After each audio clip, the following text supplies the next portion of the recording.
Good morning, everybody. Welcome to the OK Grognard Show. It is Thursday, September 10th, 2020, 9:30 a.m. Central in beautiful Lake Geneva, Wisconsin. Well, it's Thursday. It's GMing Tips Day. Role playing to a fault is the overarching subject of our tips today. We're talking about player characters role playing and role playing NPCs, and some of the advice crosses over pretty well. Some of it not so much. Because we have to keep in mind that. Where are we at? Here we go. Tell you what, let's do this. Oop. Let's do this. There we go. Beautiful. Anyway, the point being that it's a GM's job to introduce conflict into a game, just as it is for a writer to introduce conflict into a script or a story or whatever, because that's where the plot develops, and that's what drives action. However, for a player character, and it's not true in every game, but in my own games, they are meant to be part of a team. They are joining a team, and the furtherance of the goals of that team should be a priority for them. So, why is this even coming up? Well, the other day, yesterday, I think I was talking about the Lord of the Rings characters, and what if they were acting like player characters that didn't want to do something and other people wanted to do. And if they're outside the doorway, the speak friend and enter doorway, and Gimli said, I wanted to see the mines, but I didn't count on there being so much wordplay. And it struck somebody funny when I just kind of riffed and said that yesterday, I guess it was, and I got to thinking about, and Boromir was like, "Well, I'm not into puzzles," because we were talking about puzzles, and he talks Gimli and Aragorn into leaving with them. They grab Frodo and Sam because they need the ring, and they decide to march south. They don't want to wait around while Gandalf bangs his head against the doors for hours on end when they came to play that night. So, what's the dealio? And I said with puzzles, there will be some people that like puzzles that don't like some other things that they're letting you do. So give them some space to do the puzzles. Don't immediately reject the idea of puzzles just because you don't personally like them, because there may be other people in the group. Now, if it turns out nobody in the group likes puzzles, that's a problem for the DM to deal with. And the DM's got to divine that at some point. Either everybody just outright says so, or through the interaction with the puzzle, he or she figures it out, picks up on the clues, and realizes this. So it's good. Hey, Artanis, how you doing? It's good for the DM to keep an eye on what's going on, but to also make sure that the players are not being frustrated or annoyed with certain types of gameplay that they have no interest, they didn't sign up for. They don't want to spend their precious time, precious hours You know, they get a few hours a week where they get a chance to go out and play an RPG, and you know they're working all the rest of the week, and they got house chores and family, maybe even kids. So, you know, that time is important to them. Don't take it for granted that they just owe you the time, or because you're running a game, you feel as if they should just show up and enjoy whatever it is you're serving up. Not the case. Same advice goes to cooks. Fine, if you invite somebody over to eat, make sure they like what it is you're cooking, right? Anyway, that's all good advice there. Um, However, role playing to a fault. So this kind of came up in the process of sort of discussing that in regard to puzzles. That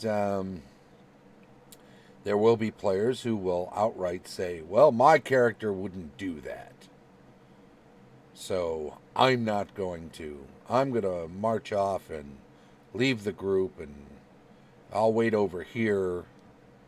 And when they're ready to, well, we need you to open the door. Well, my character doesn't like doors.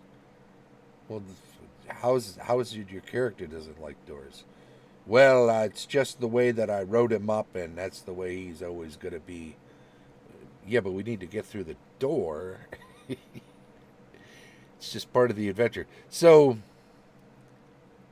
the obstinate role player who claims that's the way their character is, regardless of what's going on within the game, is out of line.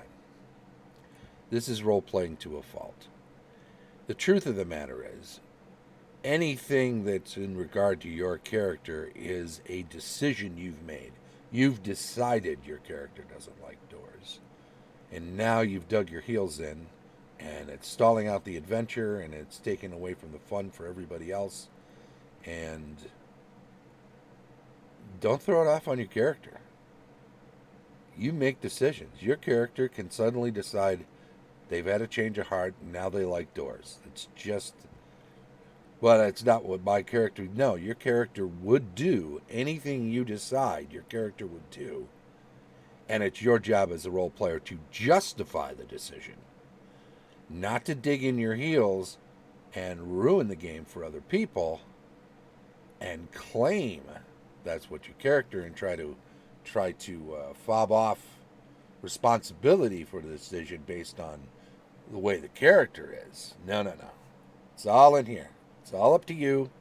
You decide what your character does. If your character does anything, it's because you said so. And you're the one who has to take responsibility for that. What's up, Luxfire? How you doing? So that is something I like to make clear. If I have a player at a table who digs in their heel and does this thing, we have a conversation. We have a conversation about it. I explain this position. They probably dig in their heels, and then we realize, well, we're just not going to play at the same table because we have different ideas about how role-playing works. Role-playing to the exclusion of all else is not part of a role-playing game, because you need to be part of that game. If you want to write particular characters and have them only do what you've decided in advance and not be adaptive to situations on the ground, then you should probably write a play where you control everything that's in the script. You'll be surprised how many directors will change your stuff, but nevertheless, get into it. So that's role playing to a fault. I think that kind of covers that. I did want to go into some other things, though. I had some ideas about role playing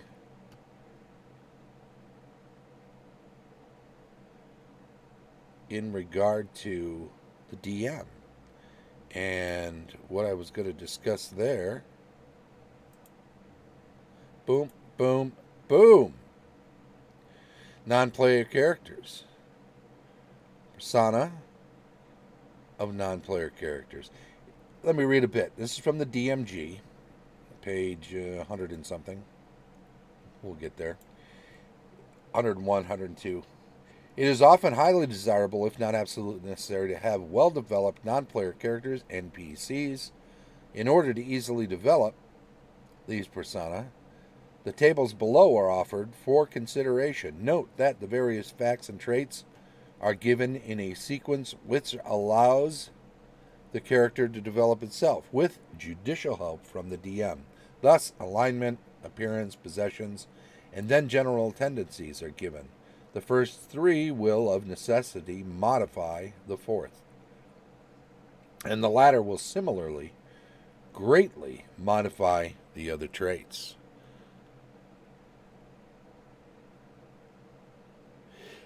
Yeah, you got to keep things moving, right? Luxfire says, I like your DM style. You move things along when you ran the game on R20. I don't always do that, though. There have been games where I completely sandbox and totally leave it up to the players, and well, I might constantly be introducing new characters, new factors, and if they're not biting on these things and they're just letting the world revolve around them, it can, if they don't make decisions and jump into the action at some point, it can certainly seem like they're sitting in a movie theater after a while. I've had that happen, and I've had it happen with groups where only one player was really proactive and then would suddenly start shaking things up with outrageous actions. Things designed to really, really shake up everything. And, that's not necessarily a bad thing. But it's important to recognize in your players whether or not they're interested in being proactive. And, sometimes, especially newer players, can use some hand-holding and some guidance as to how to get things moving along. So, sometimes I do. But, in any event, the persona of the special NPCs should be selected and embellished if you wish from the tables, or see the Rogues Gallery from TSR. So there's another product that was already out at the time of the writing of this. It's unusual for a different product that isn't a core book to be mentioned within a core book. Other NPCs can be developed randomly or by a combination of random and considered selection. No fewer than 3 general tendencies should be determined, and several more can be added if the DM desires. Oh, itch on the side of my nose here. Of course, some are contradictory, and if a random selection indicates such dichotomy, roll until non-contradictory tendencies are discovered. In like manner, successively generated traits should not conflict with the general tendencies previously developed unless the NPC is insane, in which case such conflict is quite permissible. A brief explanation of each fact and trait is given after the tables. Not to make light of mental illness, but of course there are situations where people can have competing thoughts and competing attitudes, and they can fluctuate from day to day, even moment to moment. And that's a certain mental state that you've got to tread lightly when you characterize that at the table. So be careful. Adjustments to ability die rolls for non-player characters, and these are pretty simple. Dwarf, elf, gnome, halfling.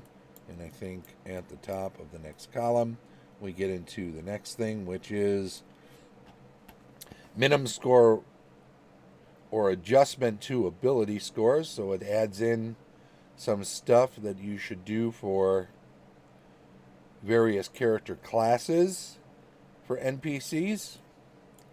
Occupation, Laborer, add some pluses there. Mercenary, minimum scores for merchants and traders to intelligence and charisma. Note that the adjustments are in addition to those noted in the player's handbook. Call out to another core book. Facts tables, alignment, possessions is given in sort of a general sense there. Scant, average, above average. Appearance, excuse me. Young, youthful, mature, middle-aged, old, ancient. General appearance. Dirty, clean, unkempt, immaculate, rough, ragged, dandyish, foppish, nondescript, imposing. Sanity, we'll skip through that. General tendencies, optimist, pessimist, hedonist, altruist, helpful, kindly, careless, capricious, mischievous. Notice this is a D12 and a D6, but loquacious, malevolent. There are now obsequious. So many cool words to learn as a kid when you pick up the DMG as a youngster. Servile. There are, of course, now D24s. I have one myself. Very useful. Page 100, that was, in case you're looking for this later. Non-player character, facts and traits. 1 to 5, 6 to 7, or an 8 for D8s. So introverts are the least. 6 and 7, 1 to 5. Most are average, whatever that means in his estimation in the time. Modest, friendly, aloof. We've got extroverted, blustering, rude, rash, introverted, taciturn, friendly, hostile. Okay. Arm-crossing folk can be hostile, right? Disposition, compassionate, proud, haughty, a D10 on these. Intellect. Nature, materialism. Now, role-playing for player characters or non-player characters, just rolling through tables like this to give yourself a bunch of different ideas for how to play in the given moment. Roll again, perverted, oops, sadistic, depraved, what's going on? You could just roll a d10 on this table and re-roll. But lusty, lustful, immoral, amoral, we're all over the place with the morals, but we're certainly got a limited range of individuals who are quote-unquote normal. I would counter on something like this. Well, it is your job as a DM to bring conflict into situations so as to stir the pot, get things moving, get things exciting. That doesn't necessarily mean that it always has to fall to the morals of a individual. In fact, when it comes to morality, it can be so rangy and societally can be such a minefield that I would suggest that even if you roll something that's to the extreme of the spectrum on either end, you may want to play it toward the middle and keep it that way in most interactions, maybe only hinting at where it might fall toward one end of the spectrum or the other. Generally speaking, people will mostly, and there are people that wear their heart on their sleeve, right? But mostly, people will play things pretty close to the vest until they see where they stand, because you don't want to lose opportunities, of course. Especially merchants. How many times do you go into a shop and learn absolutely nothing about the person you're buying something from. Especially when you go into smaller shops where we're not talking about the game store, but not places you frequent, but places where you might go in once. You're on the road, you got to pop in a general store, it's a mom and pop shop. Do you learn really anything about those people? Nah. So for the most part, you're not going to have somebody who's standing behind the counter start running on and on about any sort of extreme view because they don't want to lose a sale. It's their livelihood. If they did that and drove all their customers, they wouldn't be around very long. So keep in mind that situationally, a lot of times, a lot of the information that you're rolling on these tables is not going to come up right away. And you don't want your game to devolve into a series of extreme situations in unimportant environments. You don't want a trip to pick up some gear in a town every single time to be one extreme to another extreme. I go into the general store. There's a guy there who hates orcs, and he's going to tell me about it for an hour, and he just keeps spewing on, and I just wanted to get some iron spikes. And you go to the next thing, and the guy's spouting on and on about the local government, and you just wanted to pick up some iron rations. You've got this treasure in this dungeon just begging to be had, and you can't get out of town because nobody will sell you anything. They're too busy. They're too busy ranting about their own individual beliefs, and they won't take care of business. Well, no, that's not going to happen. You don't want that. You don't want that to be a 2-hour session. Says Alexfire to buy rope. Yeah, no doubt. I've seen it happen. I have had games where somebody would take their secondary skill, whatever it was. 101. Let's go back up here. And want to spend the entire adventure exploring carpentry. Well, if I could make some cabinets for a local wizard, maybe he'd be our friend. Okay, you want to just roll? Well, let me tell you how we're going to build them. I want to use dovetail joints on the... No, okay. We get it. Your character's a carpenter. We don't want 6, 8, 9 other people sitting around while we spend a half hour talking about how you're building a cabinet. Not going to fly. Sure, I said something a little bit different when it came to puzzles and whatnot.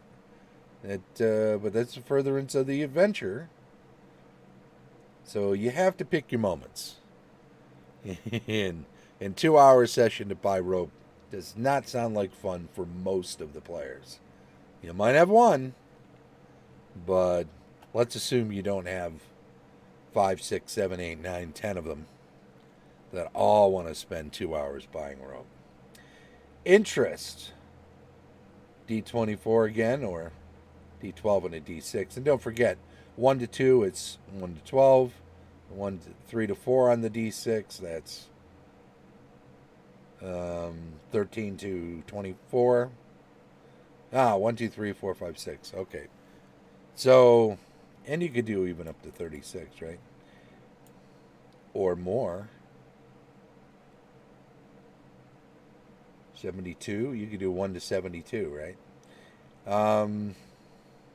Collections, D12. If you make a 72 part table, though, I think you're asking for trouble. Knives and daggers, swords, weapons, collections of stuff, which is kind of neat. This includes tapestries, paintings, statuaries, facts, alignment, appearance, general. Okay, so these are the different... age can be actual or apparent, such as by means of disguise, magic, etc. We'll skip over alignment. Everybody plays that their own way. General appearance can be due to the existing circumstances or a true characteristic. Appearance will be modified by possession. If you happen to run into somebody during a storm, they're going to be soaking wet. That doesn't mean that every time you meet them, rain or shine, they're going to be soaking wet. So make sure you consider the circumstances and how they feel about it. Some people don't mind the rain. Other people drives them batty. Possessions indicate the number of garments, adornments, blah, blah, blah. Of course, according to circumstance, particular NPC in question. Actual and apparent possessions can differ greatly. The miserly individual, for example, will never display wealth. We'll skip over sanity, general tendencies. Guide you, direct you in a general, the generation of the following traits. So yeah, keep the earlier things in mind, and where you have conflicting information, make decisions about whether or not you want that conflicting information to be there. Personality, we got into that on the other side. Boom, boom, boom, boom. Disposition, bravery, intellect, energy, thrift, materialism, honesty, piety, morals, interests, collections. Okay. So these are reaction adjustments that you can add in. Then we get into height and weight and that sort of thing.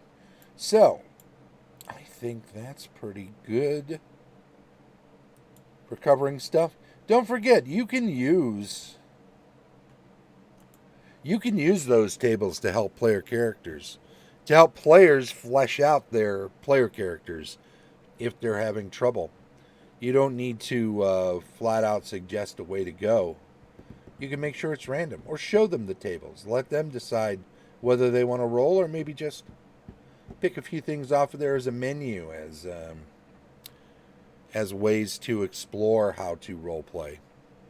NPCs are interesting. Their words, says Electfire, may be very different than their actions. That can make for an interesting long-term relationship with PCs. No doubt. They can lie, they can conceal things, they can be deceitful, either for a motive that has something to do with the player characters, or for motives all their own. Maybe they don't like talking about something that happened to them because it brings back bad memories, and it's just not of their interest to get into it. In any event, role-playing to a fault. I think we talked about that early on, and then we got into some other role-playing aspects for NPCs. Pretty good session. GMing tips. Go for it. Have fun with it. That's the important thing, right? And feel free to make some comments. Let me know what you think about role-playing NPCs in games that you're running. I'm always interested to hear people's ideas for some of the best ways to handle that sort of thing. We'll get back into this at another date down the line. There's always more to talk about when it comes to role-playing NPCs and how to create them and what to do with them. So I'm sure there'll be plenty more in the future.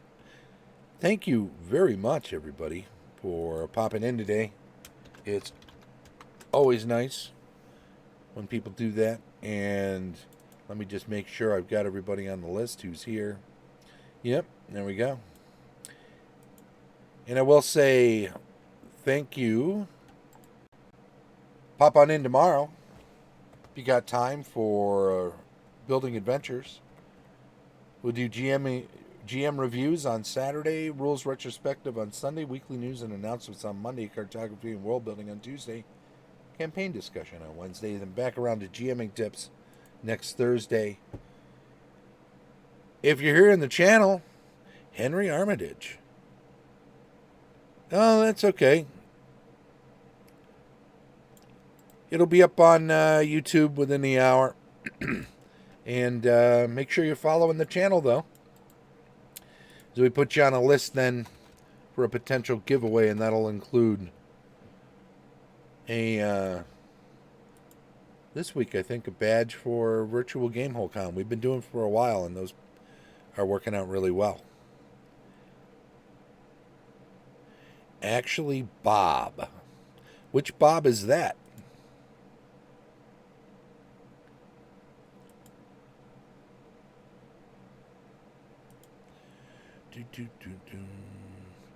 June 1st, 2020.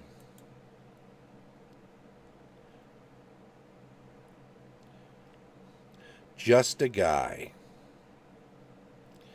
Okay. Well, thank you very much for jumping in here. And if you're on YouTube catching up with this, then by all means, subscribe to the channel. If you do, also, please give us a thumbs up. Maybe make a comment if you got some constructive criticism. It's always appreciated. We'll be here tomorrow at 9:30 a.m. and every day. So join us again for the OK Grognard Show each and every day from beautiful Lake Geneva, Wisconsin. Bye-bye.